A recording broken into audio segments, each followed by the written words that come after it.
welcome my brother, my mentor in the NFL and even outside of the NFL, Julius Thomas, to the Quiet Time podcast and my YouTube channel. My dog, what is going on? Hey, what's happening, man? I appreciate you having me on, man. It's good to see you. Number one, I miss being able to, get on the grind, work on the craft together. But, we're each doing it individually in our own ways. But for me, man, it's just school, working and trying to start a new career, Yes, sir. So, we could just even start by that. I should address you the right way. Dr. Thomas. That's what you're about to be. Dr. Thomas. So, Dr. Thomas, man, it's good to see you, bro. Yeah, I'm thinking, probably another 4.5 years, and I'll have reached that achievement. So it's just grind, man. Pretty similar to what it's like playing football, but you're exercising a different part of your body, and that's the brain. So I'm just trying to get caught up to being a student again, man. Long time off, but it's been a great experience, and I'm just going to try and find a way to keep pushing barriers and trying to expect more out of myself than ever, Yeah. So, let's talk about that. Like, what made you want to get into, going back to school and, getting it's a psychology degree, right? Yeah. I'll be getting my degree in clinical psych with a concentration in health psychology. Yeah. So let's talk to the people about, what made you want to do that, being a Pro Bowler and, the type of NFL player you were, and also a basketball player in college. Talk to a little bit to the people a little bit about, why do you want to do what you're doing right now? Man, just to be honest, I think a lot of it comes from just, loving people. At the end of the day, I really love people, and I want to see people do great. And I want everyone to thrive. Really, just even people I don't know, people I just met, like, hey, go be amazing. Like, I believe everybody has that masterpiece inside. And you know what it's like, man. You play in the league long enough and you realize money doesn't make problems go away, and money can't prevent you from suffering. So I would start to see so many guys going through different things in their life.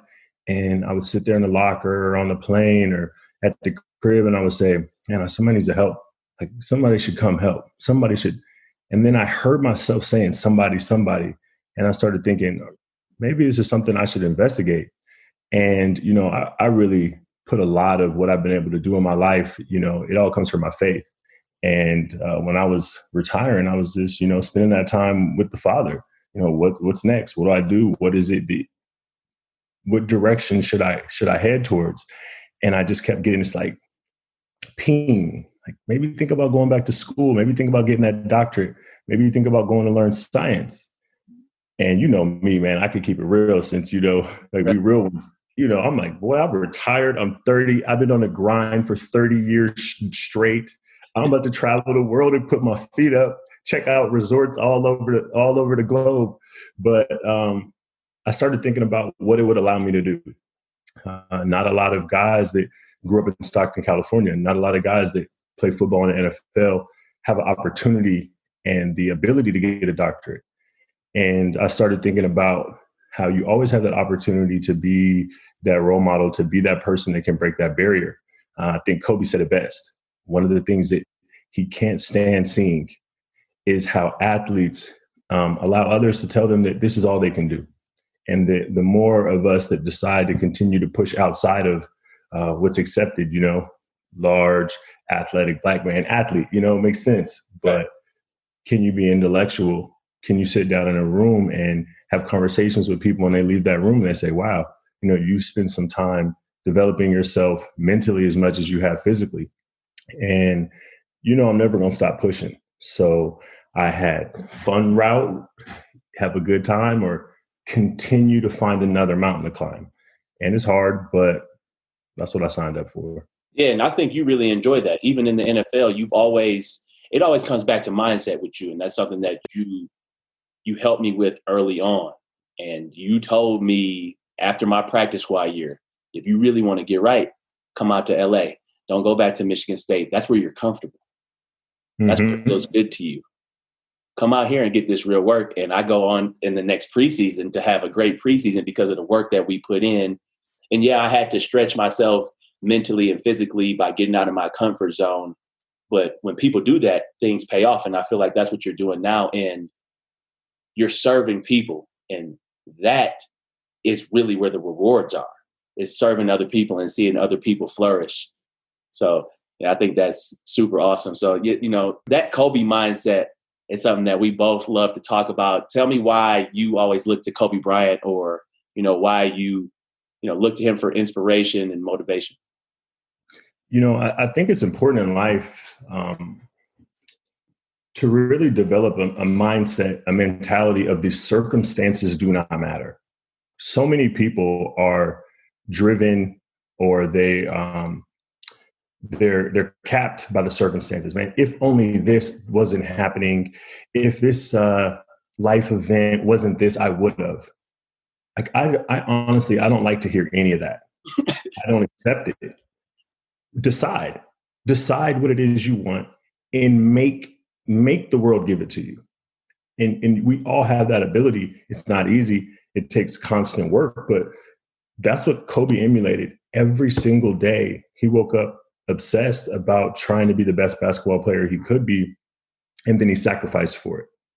And if you have a decision or an idea to be anything, and then you're willing to pay the price for it, I personally believe that you absolutely will be able to achieve whatever it is that you set your mind to. So that tenacity, that way of approaching life, it really stood out to me. And, I grew up a Lakers fan. So having those two synergies, I just went, man, I'm on what he's on. And I wanted to start doing that in my own life. And I guess, probably a lot of it comes from what people always say that you won't be able to do. You probably can't do that. You can't switch from hoop to football. No one can, like, what do you mean? It's not enough time. You haven't been playing. You didn't play in high school. I don't care. Yeah. I didn't ask for all the reasons why not. I'm more interested in, if there's that little sliver of possibility, opportunity, how do I wiggle my way in? Just start with a toe, slide a leg in, and then next thing you know, you in there, and then they got to feel you. Right. And I feel like you've done that not just with football, but not with just getting your doctorate, but also jujitsu. You expand your mind in all different realms of life. Like, because I remember you telling me when I went out there, when I came out to LA, maybe it was like 2 summers ago, and we were still training, you were still playing, but you had picked up jujitsu. You were like, no, I'm not good at it. I'm going to get good at it. And it was bringing that mindfulness to you, but you were like, no, I like this and I'm going to get good at it. But you decided that you wanted to do that. And, you take that approach to everything, not just football or not just the doctorate. You want to get good at jujitsu. So you're like, oh no, I'm going to stick with this. I'm going 3 nights a week. I'm sparring. I'm going to do this. I'm going to do that.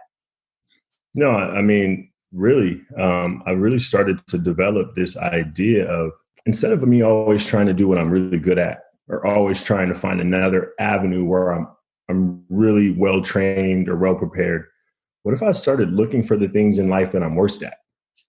And then I developed in that area, because I started thinking, if I want to develop as a route runner, because I've put in thousands and thousands of hours, if I continue to put in thousands of hours, I'll get incremental increases.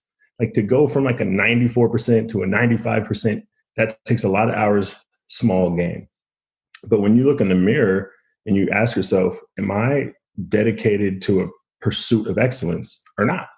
And if you are, how are you ignoring all these areas of your life where you got like a 10 or a 30? Yeah, you got these areas where you may be a 90, but you're not going to address that. So you're not really committed to what you say you're committed to. And then when you have that aha moment in the mirror, like, oh, wow, like I'm just talking shit until I actually go out and do it. And that's how I started doing jiu-jitsu. I said, what's the worst thing? What do I think I'm worst at? And I was like, man, I can't wrestle. Like, I don't even know anything about it. Never tried. So I picked it up, and it's become one of my favorite pastimes. It's cool to do an individual sport. I've had my issues with coaches telling me what to do, how to do it. So it feels good now to talk a little bit about that, because if you want to expound on that. You told me, I just over people telling me what to do as if I don't know what I'm doing. So yeah, talk a little bit about that if you want to. Well, I think it's really difficult to have somebody tell you what your potential is. And I think that that's ultimately what it boiled down to for me was I don't like ceilings. I don't like feeling like I'm in an environment where I'm not able to grow or I'm not able to be creative and follow my own energy, my own passion in the way I see it manifesting. So when you spend your entire life as an athlete, you've always had another individual telling you who you are in every way. This is who you are. This is how I'm 29 years old. I never got the opportunity to say, no, this is who I am. This is who I want. This is how I want to do this. I like to, talk a little shit sometimes and give people hard times. But I would say, it's like, Coach, you're like the guy that plays Madden. You got the remote and I'm just the guy just doing what you said to do. But I think I could, I put in a lot of time. Like, how about you let me develop my own technique? But unfortunately, that's not the way the game of football is. Like in hoop, you can say, hey, this is my technique. This is what I like let me work. Yeah. But football, it's like, no, you are doing it my way. I'm in control. I'm in power. And I started to feel uncomfortable with that, man. Just every day, I'm intellectually wasting away because I'm not given the ability to think. I'm just doing what I'm told. And I love the game of football. I love the game of basketball. I love sports in general. They've been great to me in so many ways, but I had this feeling that I needed to get out from under that and I needed to create my own path. So it can be a major struggle for people that want to think and want to push themselves past where they are now. I mean, I'm sure everybody knows what it's like to have like a manager or even a high school coach, and they're telling you, no, this is your position. You're like, nah, that's not my position. I'm gonna do this. So I think that's something that I always struggle with, man. My entire career, I kind of struggled with not feeling like I had the ability to do what it is that I thought was best. And I'm really focused on changing that now and, having another opportunity to experience life in a new way than I ever have.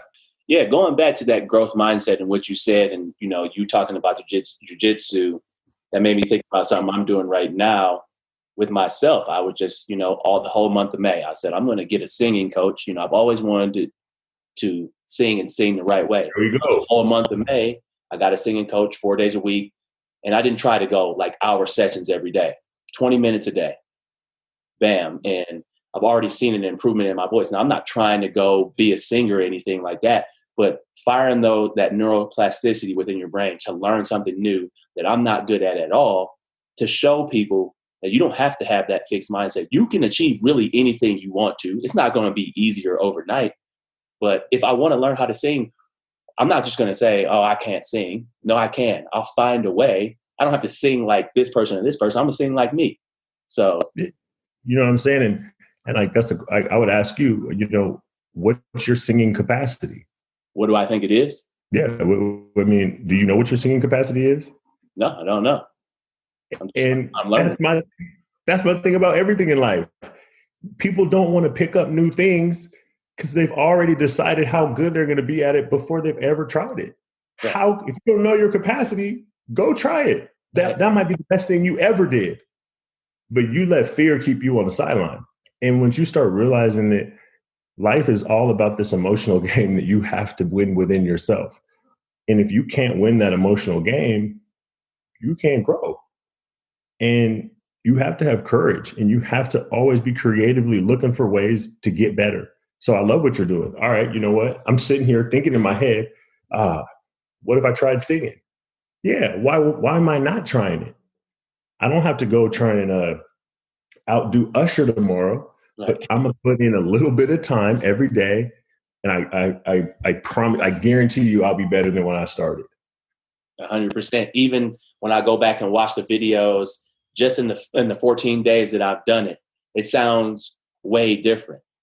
And people don't appreciate the actual process. The process is more of where the journey or the prize is really in the journey and what you're going through and like, wow, I'm really getting better. And I'm just doing this for 20, 30 minutes a day. But like you said, people they put the limit on themselves before they even start, I can't get good at that. So and then they end up having regrets and things like that. So It's funny to see. I can be honest. What's the hardest thing for me to do about going back to school? Is it reading? No, like reading, that's fine. Is it having to learn new things that I've never been exposed to? I mean, that's difficult, but that's not the hardest. The hardest thing is not being great anymore. Right. The hardest thing is emotionally walking into a room and saying, damn, I left an environment where I didn't really have to ask many questions. I was considered an expert, and now I'm considered a student, a novice. So all my power, it's gone. When I walk into a psychology course, I'm not a 2-time Pro Bowler. I still am, but I'm not a Pro Bowler in psychology. I'm back at the bottom again. See, it's like, it's really hard to go from the top of a mountain, walk your ass down, pick a new mountain, say, I'm gonna climb that. But why? You already were at a good spot. A lot of people, they don't want to leave their good spot. It's comfortable there. It's good. I've earned this. Why would I leave? Well, because if I pick up something new and if I put myself through another challenge, my being grows. I'm more concerned about growing as a person than proving that I can continue to be great at something that I've proven that I could be pretty good at. Yeah, we kind of see that with The Last Dance. I don't know if you've been watching that, but Mike said, I'm fed up. I'm the best. I've won 3 in a row. It doesn't look like y'all are stopping me anytime soon. And people don't understand that purpose and that why. And they're like, why would he leave basketball? But, when his father passed, that purpose and that why came out with that baseball. And he continued to put in that work every single day. And, he didn't care about Sports Illustrated. And I love the fact that he would never speak to Sports Illustrated again for them. With that energy. Yes, with that energy. Y'all are going to put me on the cover like that without asking me and try to shame me. Okay, no more interviews for you. You don't understand what I'm doing. And for what I hear from you, the reason why you always continue to go after this greatness, because you have that purpose and that why behind getting your doctorate. No, it doesn't matter what the other people are saying. Oh, Julius, you can't do that, or football players don't do that. No, you think football players don't do that. Man, it's so true. I mean, I've been faithfully watching that Last Dance, and it's been really encouraging to see who Jordan is as a person. And I was like, man, I got to commend him, because we all were making up our ideas about Jordan's mindset, who he was. But when he let us all in and he showed that vulnerability to show who he is and why he was that way, I mean, they thought that the only thing you should want to do in life is to be the absolute greatest. And he said, okay, well, I have done that, but I also got other things I want to do in life. And there's also other reasons why. And when you kept hearing him, he said, I wanted to take on that challenge. I wanted to experience that. I felt like I had did what I needed here. I was over y'all. First off, let's not ignore the fact that he was tired of that. He was like, man, I want to do something different. I want that feeling that you get from challenging, from becoming a beginner again. And I think that that's what, for me, life is about. And I think that that's what allows you to always enjoy your experience. You could sit there and do something you've been doing every day, but you pick up something new and you're a kid again. It's that feeling of being a kid again. We all know how pro sports, it's a job. It's a high paying job. So it comes with a lot of expectations, and just being able to be a kid again. I think that rejuvenated his passion even for the game of basketball. And so sometimes people think, oh, I can't step away from this. I've already got here. How am I going to get back? You already got it. Jordan played baseball. Remember what he loved about being an athlete. Remember what he loved about basketball. Started working out, practicing. He was like, I'm doing nothing today. I'm going to come practice. And BJ Armstrong was like, hey, bro, I think you're washed. That's it. He was like, well, here we go. I got 3 more in me. So I think that's beautiful, man. And his courage to be who he is. And like he always said, I'm optimistic. I put a reframe on and now I'm back in it. And I think that that's what made Jordan great. And, he deserves a lot more respect probably for being authentic than he has had previously up until this point, at least from my perspective. you said something about being a kid again. And I think sometimes as we get older, that gets taken out of us. But that is something that you brought to practice every single day when I played with you in Denver. No, this is football at the end of the day. Like you said, we have those pressures and expectations. But no, I'm bringing the energy. This is still a game. So talk about, the way you did that and the way you also do that with also school and just your everyday life. You, your dad, B. Cuddy. It's always about the energy. Correct. I mean, it's about the vibe, because it's not the circumstance. Like, there's nothing fun about going to practice at Dove Valley when it's -2 degrees outside and you got to hit and sprint and hit. That if you just sit there and you think about, what is it actually like around me right now? It sucks. But I'm not going to sit in there. I'm not going to have that feeling. My dad used to always tell me, only boring people are bored. Kid cleaning up in the garage, that's boring. Only boring people are bored, son. Stop saying that. It's actually boring. But I get now what he was telling me was you change your frame.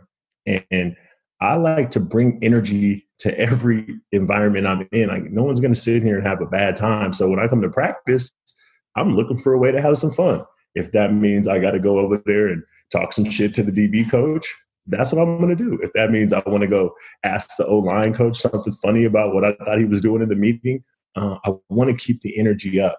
I want this place, everything we do to be fun. Even when we're training in the off season, everybody comes in, we're dragging. No one wants to work out that much. It's hard. So I'm going to start talking during foam rolling. Hey, Beans, I see you look sleepy over there. You probably should have stayed home today because I came to kick your ass. Right. And now I'm not talking about like when the lift starts. I'm talking about at the ladder drill. I'm talking about routes on air. And we're going to make it competitive, whether it's, we're working on grip strength. We're working on, catching the ball.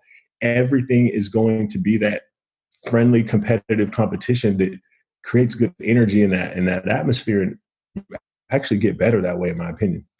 Yeah, and you turn that work into that thing you were dreading. And then before you know it, an hour and a half, 2 hours has gone by. You've gotten a lot better and you really enjoyed what you were doing. So I think, people have to find a way to reframe those situations. No, exercise is fun. Find out, as a kid, you used to love moving. So you can go back to that. Find a way to make it fun. Have an accountability partner. I don't like working out by myself. So I surround people with me that I can talk shit to and enjoy the workout. Enjoy the workout. Or, for me, I've been working out all day, every day since I was 12 years old. I don't really want to go to the gym. I just don't. I'm sorry. I'm going to be honest with everybody. Right. But I know I need to get exercise.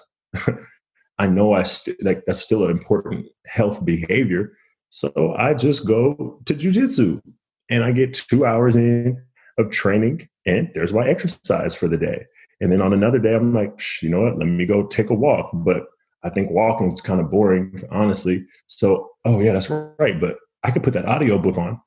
Now I'm walking and I'm learning. And now this is a activity that I'm really starting to enjoy. So ever since all this, stuff with the coronavirus has happened, I'm like, you know what? I got a little bit extra time to walk. And I've been taking hour-long walks. And walking is actually more strenuous than I remembered. I'm thinking like, whoa, like if you do an hour walk, you start feeling muscles like, wait, I haven't been using these. In the same time, I'm listening to the audiobook of whatever it is that I'm trying to learn at that point in time. But now I'm getting double growth, and that's the creativity aspect of it. That's what you're able to do when there's no one telling you how, where, and why. You have to find it within yourself to do the things that make you excited and do the things that are going to put you in the best position. I'm constantly thinking about how do I care for myself in a non-selfish way. Let's talk a little bit about Payton and playing with him, what it was like to play with Payton Manning. Did you catch the record tying touchdown or the one to break the record against Houston? I think it was the record tying, but you know me, I'm the wrong person to ask about the record. Maybe it was, I can't know. I'm gonna mess it up. One of the two, either the 50 or the 51st.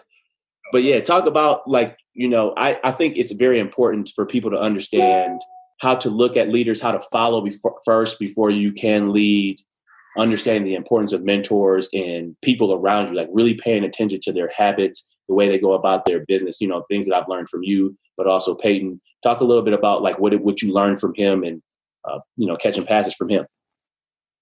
Man, it's a relationship that I continually am grateful for. Even outside of interacting with Pete, the things that he showed me at 24 years old, gold, absolute gold. We could talk forever about the things he did, but I think just coming to the top of my head was he held everybody accountable. I'm bus driver, quality control, offensive line coach, head coach. He held everyone to his standard. And you couldn't really say anything because he was operating at it. And that's what Jordan said in The Last Dance. Like, okay, but I'm not asking you to do anything I'm not doing. And when you have a leader that's pushing you, that's helping you see the game differently, I mean, just how well he understood coverages, how well he understood defensive schemes. A lot of people don't understand is like one of the reasons like I had that moment where I was scored a touchdown. I said, it's too easy. It wasn't football was easy. It was the way we were playing it. Is that we knew where the ball was going almost 50% of the time before the snap because we had a process and we understood at a high level how the game of football should be played on offense if you want to have great results. If I'm in the slot, I know I got to look outside, check, press, off, look at the shell, zone man. It's going beans. He's coming in on the under. All right, let me take a little bit extra time on my release to the outside go because I know his defender is going to get caught in the wash. And when you're playing at that level cerebrally, people couldn't keep up. No, we had a philosophy. You're going to keep your 11 on the field. We're not going to let you run in and off the field. And we're going to run play after play after play. We're going to take what comes. We're going to take what comes, and we're going to hit you with shots. And it was so fun to play in that style because we were doing it. And I think that was the feeling that I really missed not being able to play with somebody like Payton is when that's coming in from the sideline, it was good before they even lined up. Like that coach, he calls in, this is what we're going with. But when they line up, that might be terrible. Right. But Payton was always able to say, all right, we're not going to be stubborn about it. Why would we run the ball into that front? Why would we run this concept into that defense? You know what we should do? Let's adjust it and let's take the easiest path. And let's all understand what everybody out here is doing. And let's work together towards that goal. So like that, those are the things that really stood out to people. One thing that really, it trips me out sometimes when I think about it was his humility. Like, he does understand that he's one of the best quarterbacks to ever play, but he's humble enough to say, hey, Beans, what did you see on that route? Yeah. What kind of coverage did you just have? And what would you like to run next? What would I like to run? Did somebody just ask me, what would I like to run next? And I wish more coaches can understand that. A lot of what we were doing to be able to score the most touchdowns in NFL history was asking the guys out there on the field. When Payton comes to me, he would say, Ju, don't wait till we get to the sideline. Tell me right after the play what he was doing. And if you see some, tell me. And we hit him with it. Oh, and then the game got cerebral for me. Then I got to do what I do best. I got to think. I got to adjust. Now you can't win. Because if I feel that leverage, okay, I'm going to let you think you won on that one. I'm going to go back to the huddle. I'm going to say, Pete, hey, we got him. Hey, I'm going to go and coming back to the slant. And then it was easy. It was 10 yards, 15 yards, touchdown.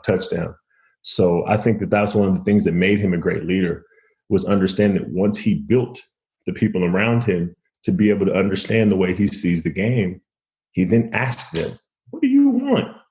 And man, that really allowed us to be able to attack defenses in a way that I was never able to do that when I wasn't playing with Payton. Yeah, that accountability that you were talking about was very unique. And also that humility, taking us out to dinner on Thursdays, people don't understand that's what type of leader he was. Like, he was, strict on the field, but he had that standard of excellence, just like Michael Jordan. They're considering me one of the best ever. So I can't fail. No, I have to go out there every night or every Sunday and put on a performance. And when people understand that pressure and understand that, then it gives you a better understanding as a player. And that's what it did for me as a player. Like, oh, no, you have to be on all your P's and Q's with him. Just be in your spot. This is one of the best quarterbacks of all time. So he don't have any time to waste. Payton was 38 when I met him, or 37, whatever. I have no time to waste. Michael Jordan had no time to waste. Oh, we can't just go to the championship and lose. No, I'm here to win. I'm 3-0 so far. I'm going to be 4-0. Just like when they were playing Phoenix. We're going back. I'm packing one suit. I don't know about y'all. I'm packing one suit. Either y'all with it or y'all not. So I think that greatness is just incredible to be around. Well, it teaches you how to be a psycho about details. And I'm never going back. Details are so important to me now. When I was 21 coming out of college, throw it out there. I'm here. I did some work in the off season. I did some work earlier this week. I'm ready to play. Nah. When you want to be great, you become obsessed with the details. Once you start seeing it in 10 pieces instead of 2, you start interacting better with whatever it is that you're doing. Like, details are so important to me now that when I go into class, I have to be detailed with everything that I have. My notes, they have to be detailed. They have to be categorized and in the right folders. When the teacher is explaining a concept or a construct or a technique, I got 4 more questions for you. Yeah, I got it. No, you don't have it. I got 4 questions for you. I don't understand this. Will you go into more detail about that? I need to get the nuances. It's the nuances that are going to allow me to be more effective in what I'm doing. So when you play with Payton, no, why are you on the hash? I told you to be outside the hash. Well, man, same thing, man. I'm right here. No, that's not it. That's not going to cut it. But then it's like what you said earlier. You have to be able to follow before you can lead. And if you have an opportunity to follow somebody that's great, has continued success, pick up on what they're doing. And I guarantee you it's going to be about the details. I mean, how many hours have you and I spent on the details of a release? I mean, we might spend an hour on just a one-stepper, one release. Everything comes down to this first 3 steps. How are we going to affect the defender? All right, means, hey, line up. I'm going to be right here. I'm going to pretend I'm the defender. I felt that, but I didn't feel this left shoulder. See, the right shoulder dropped, so I wanted to respond this way, but the left shoulder, it gave you away. When you start thinking about the game like that, when you start thinking about your craft like that, by the time season comes, you go, they have no chance to stay in front of me. I've already went through every eventuality, and I have a plan for it. And then you start giving people these releases, and they're like, what is this? My coach didn't tell me this. Yeah, because I created it. Because if you understand that if you make something for the first time, no one has seen it before. If I'm only doing what they've been doing, running routes since 1978, like coach probably wants you to, the defender knows what's coming. But when you can do something creative, they have to react without any practiced routines of what to do with that. And that's when you become dynamic. Yeah, let's just finish up. Yeah, I mean, those are all gems, especially with, because when I hear you say that and how much time we've spent on certain things and how that's like being incorporated back into my life, like eventually when I get done playing football, how to go about things in detail. People plan so much, but they don't plan for what could happen. They're like, oh, I got this goal and I'm going just like this. No. That's not how life works. We planned the reason why we spend so much time on just maybe one release. Okay, what if he's inside shade? What if he's outside shade? Because, I created the GPS method, which is goal setting plus perseverance equals success. The GPS, and everybody can understand that. You put the destination in, you have your long-term goal. And then it gives you those turn-by-turn directions to get to that long-term goals. And those are your short-term goals. But if you miss a turn or if you miss an exit, it doesn't shut off. Your GPS method gets you right back on track. So the championship habits and tools that I'll give people are going to get them right back on track. But the thing, when I've been talking to people about certain things, well, I had this goal and I was almost there and then this happened and then they gave up. No, you get back on track. That's how life is. Life is always going to hit you every single time. Every time where things were just going like this for me, bam, life happened. And there's nothing wrong with that. But people have these goals. They set these goals out and either they give up or they almost get there and then they give up. No, you had a plan. Just because your plan didn't go according to plan doesn't mean anything. Just like we work on all of these releases and then, all right, we work on one release and then, well, that's not how I practiced it. That's why we work on different things in the details. So, talk a little bit about that, just touch on that, and then we'll finish up with a leadership question. Yeah, man, I think that, man, what you just said is so important. You really think, just the audacity to believe that you are such a good future predictor that you can set a 5-year plan and it's going to go off seamlessly. Life is not allowing that to happen. Your ability to predict you're not that guy. If you have that idea and your plans are all contingent upon everything going perfectly, of course I'm going to start to see a lack of success in your life because it's a surprise for you when something doesn't go perfectly. I like to make a worst case scenario plan, a best case scenario plan, and then I got to adjust to everything that happens in the middle. And when you're able to do that in your life, you realize, I was expecting some adversity. I was expecting that, between draft and becoming a Pro Bowler, that something was going to happen.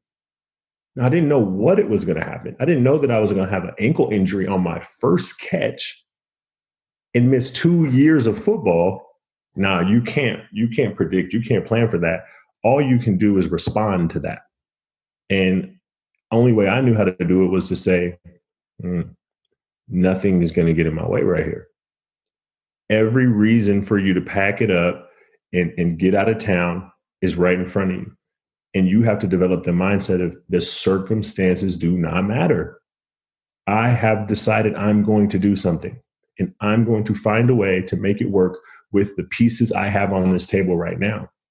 And when you're able to do that, your short-term goals and your long-term goals, they don't match linear. Like everyone wants everything to be linear. I don't see the path. It doesn't matter. Make it, believe it over and over and over. And then the path is like, all right, dude, I'm out of your way. Okay, I came to apply adversity to see if you really wanted it. That's how life works. Life is like, nah, can't give you nothing easy. I got to find adversities in life to throw at you. But when you keep telling life, I don't care, life goes, okay, you can have it. One thing I always say is if the sky's going to fall, the sky better know, don't fall on my fucking head. Pick somebody else's head to fall on because we're going to be tussling and we're going to be at it until the sky is like, all right, you got it. Go. But those are the people that really get what they want in life. So let's finish up with just one leadership question. What are your key traits as a leader? And then two questions, your hardest moment as a leader and how did you move through that? Oh man. I think the hardest thing is for a leader is to model, to be compassionate and to communicate because most of my life, it's just been me out to get whatever it was that I set, whatever goal it was that I wanted to achieve. And I got really efficient at doing that. Boom, this is what I want. This is how I'm going to get it. But when you have to lead others, you're not always able to go at your pace. You're not always able to do everything you want to do your way. And the responsibility of the leader is to make your actions so loud that we can't hear your words. And that step is really, really one of the most fundamental parts of being a leader. But if you're successful, you got that, right? You're like, wait, I know how to do this. I do this all the time. Easy, boom. So if you're great and you want to be a leader, you're going to have modeling down. But communication and compassion, that's hard for me. It's hard for me to now have to express myself. And I think that that's what makes being a father so tough, is I now have to find a way to communicate to a little individual what I think is important. But it's not my brain. So now I have to find language or behaviors that help him understand what we're on. And that's what leadership is. And whether you're leading a company, whether you're leading your high school team, you're probably in that position because you are really good at what you do.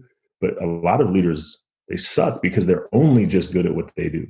They don't know how to help everyone else be as good. And I think that you first have to model, because if you're not about it, no one wants to hear what you're saying. And the second thing you do is you have to understand that they're not where you're at. And that's where the compassion comes in. If you're the leader, you're probably the best. So everyone else will probably be able to achieve a little bit less than you. And you have to be okay with that. And you have to accept that in them. And then you got to communicate so much. Just talk. Guide. And if you fail to have compassion and you fail to communicate with the people you're leading, you won't have an effective team. Man, that's dope. How is little man? Oh man, he's great, man. He pushes me. He shows me that, like, I got the same stuff in me that you have. So you have to make sure that that I'm respectful to that. Like, I don't like being told what to do. I got my own plans and I really want to manifest them. And I see that same spirit in him. He's like, when he plays with stuff, I can tell, like, he's intentional about this. He has these ideas and these things that he's always going to be pushing me, saying, okay, Dad, I think that's your way, but what about my way? And we're going to have to learn how to navigate that relationship. But I'm going to push him. I'm going to tell you right here, Beans, I'm going to push him every day, because we're going to be a little bit better tomorrow than we were today. That's standard. So now you're going to get to choose in which areas of this life you want to grow, but there's a commitment to excellence, and you're on that. Like, you didn't get a choice in it. That's just, you got some good benefits from what you got born into, and then here's some work I have for you. So I just want to see a commitment out of excellence for him, just every day, not being complacent. He's going to be a dog. Hey, he's got no option, man. It's just every day. It's like, how do we get a little bit better? Great. I love what you did today. And tell me your plan for tomorrow. Love it, bro, man. Appreciate you being on the Quiet Time podcast. Much love to you, bro. You already know, my man. Appreciate you having me, man. Keep doing your thing. And, man, I love you, and I'm here to support you everywhere I can. Hey, love you too, bro. I will be out there once all this stuff is over, and it's cool to travel. But, yeah, much love, bro.